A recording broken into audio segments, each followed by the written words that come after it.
Ketika Rasulullah SAW menyebutkan tentang tiga golongan yang diazab pertama kali, awwalu man tusa'aru bihimun nar thalathah. Yang pertama kali Allah nyalakan api neraka untuk mereka ada tiga orang. Tiga orang tersebut orang-orang yang riya. Sebagaimana hadis yang masyhur yang kita ketahui. Yang satu adalah orang yang mujahid, berjihad. Maka Allah ingatkan nikmat-nikmat yang Allah berikan kepadanya. Allah bertanya, "Wa ma amilta fiha?" Apa yang kau lakukan dengan nikmat yang aku berikan kepadamu? Jago berperang, pandai menggunakan pedang, keberanian, dan yang badan yang kuat, fisik yang hebat, pandai menggunakan menunggang kuda, pandai menggunakan alat pertempuran. Kata dia, "Qataltu fika hatta tusyhid." Ya Allah, aku berperang. Dengan nikmat-nikmat tersebut aku gunakan untuk berjihad di jalanmu. Kata Allah, "Kadzabta qadusta, walakin liqal annaka jari qadusta." Tapi kau berperang supaya dikatakan engkau pemberani. Wa qad qil, dan telah dikatakan engkau pemberani. Artinya tujuan dia agar bisa dipuji sebagai jagoan dikabulkan. Orang semua kenal dia sebagai apa? Jagoan. Tujuan duniawi tersebut dia dapatkan. Orang yang kedua adalah ustaz. Rajulun ta'allama al-ilma wa 'allamahu wa qara'a al-Qur'an. Seorang belajar ilmu agama, mengajarkannya, mengajar Al-Qur'an. Allah ingatkan nikmat kepadanya, Allah tanyakan, "Wa ma amilta fiha?" Apa yang kau lakukan dengan nikmat tersebut? Kata dia, "Qara'tu fikal Qur'an wa 'allamtuhu." Ya Allah, aku ajarkan Al-Qur'an dan aku baca Qur'an karena engkau. Ya Allah, kata Allah, "Kadzabta qadusta, walakin yuqal annaka qari, annaka alim." Tapi kau mengajarkan agama supaya kau dikatakan orang alim. Supaya kau dikatakan ahli tajwid. Makanya Rasulullah menyebut dalam satu riwayat, banyak dari qurra kita tuh orang-orang yang riya, banyak. Belajar Al-Quran, tapi ternyata untuk apa? Bangga-banggaan. Bangga-banggaan dengan sanad, bangga-banggaan dengan qiraat. Yang ikhlas Masya Allah. Tapi yang terjerumus dalam riya juga banyak. Oleh karenanya, ketika dia ingin dipuji sebagai orang alim, Allah katakan, wa qad qil, telah dikatakan, masyhur ma'ruf, engkau ahli tajwid. Masyhur ma'ruf, engkau orang alim. Tapi kau bukan mengajarkan ilmu karena aku. Kata Allah, masukkan dalam neraka jahanam. Yang ketiga, orang yang dermawan. Tidak ada pintu kebaikan kecuali dia dermakan. Maka Allah bertanya, untuk apa kau melakukannya? Kata dia, aku melakukan karena engkau ya Allah. Kata Allah, kadzabta, walakin liuqal annaka jawad. Tapi kau berderma, engkau berdonasi supaya kau dikatakan adalah dermawan. Wa qad qil, telah dikatakan engkau dermawan, terkenal. Makanya ketika Adi bin Hatim radhiyallahu anhu, bapaknya Hatim At-Ta'i, mati dalam kondisi musyrik. Orang yang sangat dermawan. Maka anaknya bertanya kepada Nabi, "Ya Rasulullah, ayahku Hatim At-Ta'i karena dulu menyambung silaturahmi, menjamu tamu, memberi makan kepada fakir miskin. Bagaimana dengan ayahku?" Apa kata Nabi sallallahu alaihi wasallam? "Kana abuka arada amran fa asabahu." Ayahmu dulu waktu dermawan itu ingin sesuatu, ada yang dia cari dan dia mendapatkannya. Kata ahli ulama, maksudnya dia riya dan dia mendapatkan pujian tersebut. Oleh karenanya sampai sekarang orang-orang Arab kalau menyebutkan tentang kedermawanan, mereka contohkan Hatim At-Ta'i. Sampai sekarang Hatim At-Ta'i itu disebutkan sangat dermawan. Sampai-sampai kalau di malam hari dia suruh nyalakan api di bukit. Supaya apa? Kalau ada musafir di malam hari kelaparan, lihat api tersebut, datang ke tempat dia jamu. Bahkan kalau tidak ada tamu, dia bilang sama budaknya, "Cari tamu biar makan di rumahku. Kalau kau bisa dapat tamu, kamu merdeka." Subhanallah. Saking dermawannya. Tapi apakah bermanfaat dermawannya? Tidak bermanfaat. Apa kata Nabi? "Kana abuka arada amran fa asabahu." Ayahmu dulu waktu itu ingin sesuatu, itu ingin riya, ingin zikir, disebut ulama zikir, itu ingin disebut-sebut. Fa asabahu, dan dia dapatkan. Dapat atau tidak? Dapat, dipuji sampai sekarang. Oleh karena siapa yang mencari kenikmatan duniawi, sanjungan, pujian, dia tidak akan dapat akhirat. Tilka darul akhiratu naj'aluha lil ladzina la yuriduna 'uluwan fil ard. Itulah surga kami berikan kepada orang-orang yang tidak ingin ketinggian di dunia, tidak ingin kedudukan. Yang buat kita riya itu kenapa sih? Karena ingin diakui, ya itu tidak. Orang ini nggak kenal siapa saya. Makanya saya harus kasih tahu. Saya ini yang bangun masjid ini.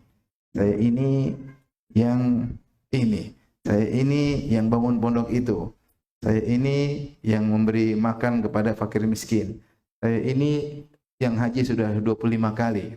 Saya ini yang umrah sudah 121 kali. Saya ini yang istrinya 4 kalau kamu mau tahu. Pamer semua amal soleh yang dia lakukan. Kenapa dia ucapkan? Supaya diakui. Setan gelitiki. Orang nggak tahu kau siapa. Kasih tahu, kasih tahu, kasih tahu, kasih tahu. Cerita. Begitu diceritain, oh masya Allah, oh ya, situlah dia syahwatnya terpenuhi.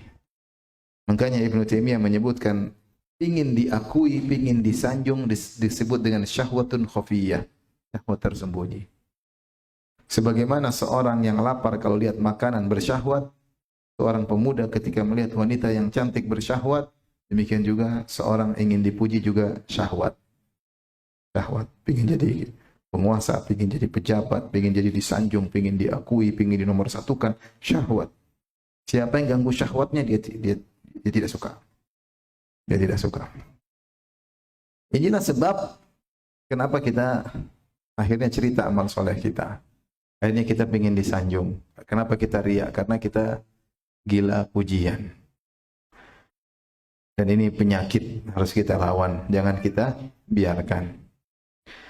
Dari sinilah penting bagi kita untuk membahas tentang riya terselubung ya. Riya ada dua, ada riya terang-terangan, ada riya yang terselubung. Riya terang-terangan ya dia cerita, saya sudah begini, itu riya. Kamu riya ya? Enggak. Cuma mau kasih tahu aja. Mungkin kamu tidak tahu. Itulah. Ini saya cerita bukan sombong ya, bukan. Cuma sebuah pemberitahuan aja. Ini itu riya namanya. Tidak semua orang menceritakan kebaikannya itu riya, tapi nuansa riya sangat kental, hati-hati. Hati-hati. Riya terang-terangan ya. Riya terang-terangan. Ibadah kemudian bawa tim untuk shooting semua, sudah ini repot. Tapi ada riya yang kedua, riya tersembunyi, tidak langsung. Dia takut dibilang riya, makanya dia riyanya terselubung. Dia mau riya tapi tidak mau dibilang apa? Riya. Dia mau riya tapi tidak mau dibilang apa? Riya. Ibnul Jauzi dalam kitab Talbis Iblis memberikan beberapa contoh tentang riya terselubung. Maka saya akan menyebutkan beberapa contoh riya terselubung agar kita bisa menghindarinya, dan juga bisa menganalogikannya dengan yang lainnya. Seperti misalnya, seperti oleh Ibnu Jauzi rahimahullahu taala, kalau ada misalnya tadi ada orang berpuasa, kemudian ada yang bilang, "Akhi, silakan makan." Terus dia bilang apa? Ini hari apa yo? Hari apa? Hari Kamis. Tahu kan hari Kamis? Oh ya lupa. Afwan. Supaya orang tahu dia itu setiap hari Kamis apa? Puasa. Seandainya dia bilang saya sedang puasa, lebih ringan. Afwan, saya lagi puasa. Tidak dipahami dia selalu sering apa? Puasa. Kalau dia bilang saya lagi puasa, tidak dipahami dia selalu apa? Puasa, karena puasanya biasanya puasa nadar, bisa jadi puasa hutang, bisa jadi puasa kafaroh. Kapan saya lagi puasa? Tapi kalau dia bilang kata Ibnu Jauzi, ini hari apa yo? Hari apa yo? Hari Kamis kan? Oh iya. Jadi terkesan dia selalu puasa hari Kamis. Ini riya terselubung. Secara tidak langsung dia mengatakan bahwasanya setiap hari Kamis dia selalu apa? Puasa. Hati-hati. Ini hari apa ya? Ini hari apa? Hari Sabtu kan? Contoh. Ini riya terselubung. Contoh yang lain seperti riya yang disebut oleh Ibnu Taimiyah rahimahullahu taala, contoh seperti riya yang disebutkan dengan menceritakan kejelekan orang lain yang dipahami bahwasanya dia tidak melakukannya. Seperti dia bilang, si fulan itu, saya nggak pernah lihat dia sholat subuh. Subhanallah. Di masjid, saya nggak pernah lihat dia sholat subuh. Padahal dia tetangga masjid. Dipahami apa? Dia selalu sholat subuh berjamaah. Tapi dia tidak bilang gitu. Dia tidak bilang, kalau saya selalu di masjid. Enggak, itu riya, terang-terangan. Dia tidak ingin dibilang riya. Maka dia bilang, dia nggak pernah kelihatan di masjid. Ini berbahaya. Ini riya plus ghibah. Riya plus ghibah. Ini berbahaya. Menceritakan kejelekan orang lain yang dipahami dia tidak begitu. Ketika dia menceritakan kejelekan orang lain, include untuk memuji dirinya sendiri. Ini paling berbahaya karena dia menggabungkan antara riya dan ghibah. Maka seorang memuji Allah kalau dia tidak seperti itu. Kalau ataupun dia menyebutkan kesalahan temannya dalam rangka menasihati. Tapi kalau dalam rangka memuji dirinya sendiri, maka inilah riya, bohong. Ya. Di antara riya terselubung, misalnya adalah dia menyebutkan nikmat-nikmat yang Allah berikan kepada dia. Dalam rangka untuk menunjukkan kepada orang lain bahwasanya dia wali.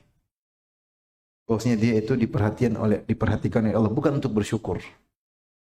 Kita disuruh menyebut nikmat-nikmat Allah dalam rangka untuk tawadhu. Agar kita tahu semua nikmat ini dari siapa? Allah. Makanya Allah mengatakan wa amma bi ni'mati rabbika fahaddits. Adapun nikmat Rabbmu maka sebut-sebutlah. Tujuannya apa? Supaya kau pandai bersyukur. Supaya tidak mengeluh aja. Nikmat Allah banyak. Kita sebut-sebut, kita sebut, ingatkan diri kita sendiri, ingatkan anak istri supaya kita tidak supaya kita bersyukur. Kita sebut nikmat-nikmat tersebut. Atau kita sebut nikmat-nikmat tersebut dalam rangka kita tidak ujub sehingga kita nisbahkan kepada Allah. Seperti perkataan Sulaiman, "Hada min fadli Rabbi liyabluwani aashkuru am akfur." Tatkala Nabi Sulaiman berkata kepada anak buahnya, "Ayyukum ya'tini bi arsyiha qabla an ya'tuni muslimin." Siapa di antara kalian yang bisa mendatangkan singgasana Balqis sebelum Balqis dan anak buahnya datang menyerahkan diri kepadaku?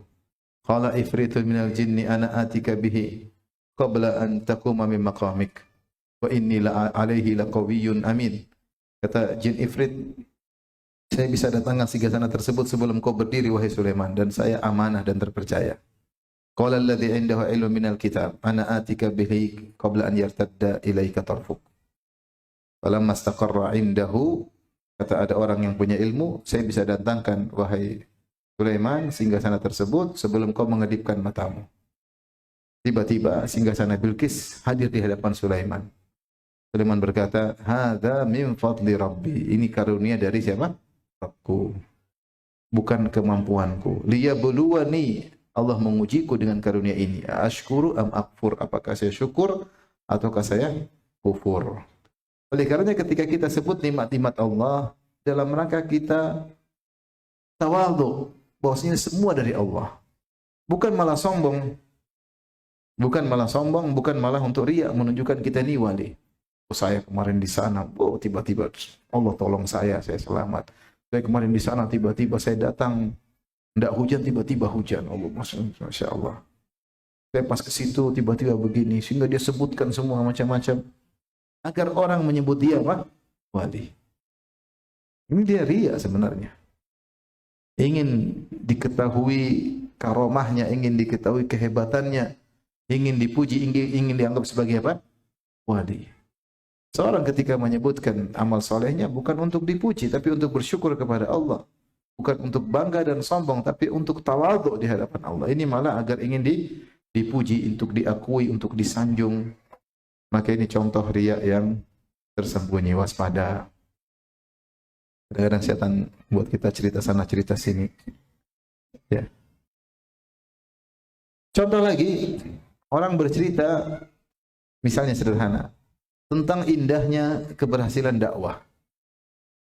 Ini setan masuk dengan cara yang halus. Dia bilang, Masya Allah dakwah sunnah sekarang berkembang di mana? Saya ke sana rame, saya ke sini rame. Perkataan dia, saya ke sana yang hadir ramai, saya ke sini yang hadir ramai. Itu maksudnya apa?